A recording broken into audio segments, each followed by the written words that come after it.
Assalamualaikum warahmatullahi wabarakatuh. Perkenalkan, nama saya Della Aryaningsi dengan NIM 22230014 dengan prodi akuntansi. Baiklah, saya akan mempresentasikan sebuah artikel dengan tema Enterprise Risk Management yang berjudul Manajemen Risiko Perusahaan, Pendekatan Penentuan, Penerapan, dan Hubungannya dengan Kinerja Bisnis. Yang pertama, pembahasan teori. Teori utama dalam penelitian ini adalah hubungan antara Enterprise Risk Management atau ERM dan Business Performance Management atau BPM. ERM adalah sistem manajemen risiko yang bertujuan untuk mengidentifikasi, mengevaluasi, dan mengendalikan risiko dalam suatu organisasi. Sementara itu, BPM berkaitan dengan peningkatan kinerja bisnis melalui berbagai strategi manajerial. Penelitian ini menyoroti bagaimana ERM dapat mempengaruhi kinerja bisnis secara positif. Studi menunjukkan bahwa manajemen risiko yang baik berkontribusi positif terhadap kinerja perusahaan, tetapi pendekatan dan efektivitas ERM bervariasi antar negara dan industri. Yang kedua, kasus yang dibahas. Studi ini membandingkan penerapan ERM di perusahaan-perusahaan di Amerika Serikat dan Slovakia. Di Amerika Serikat, sebagian besar perusahaan memiliki sistem ERM yang lebih formal dengan posisi Chief Risk Officer atau CRO.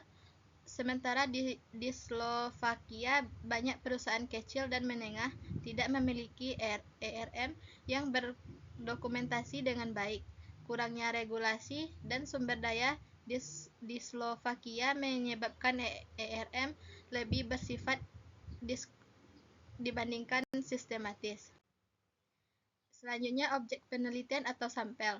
Di Amerika Serikat, 55 perusahaan dari berbagai sektor di Amerika Utara yang berpartisipasi dalam survei. Sekitar 44% di antaranya memiliki penjualan kurang dari 500 juta dan 40% memiliki antara 1 hingga kurang dari 1.000 karyawan. Di Slovakia, 162 perusahaan kecil dan menengah atau UKM yang disurvei, di mana sekitar 95% dari mereka termasuk dalam kategori UKM. Perbedaan utama di Amerika Serikat, posisi manajemen risiko lebih formal, sementara di Slovakia tanggung jawab ERM lebih banyak dipegang oleh pemilik atau manajer umum tanpa keahlian khusus. Selanjutnya, teknik analisis data. Penelitian ini menggunakan pendekatan kualitatif dengan analisis perbandingan antara hasil survei dari Amerika Serikat dan Slovakia. Data dikumpulkan melalui kuesioner tentang penerapan ERM. Regulasi seperti dampaknya terhadap perusahaan.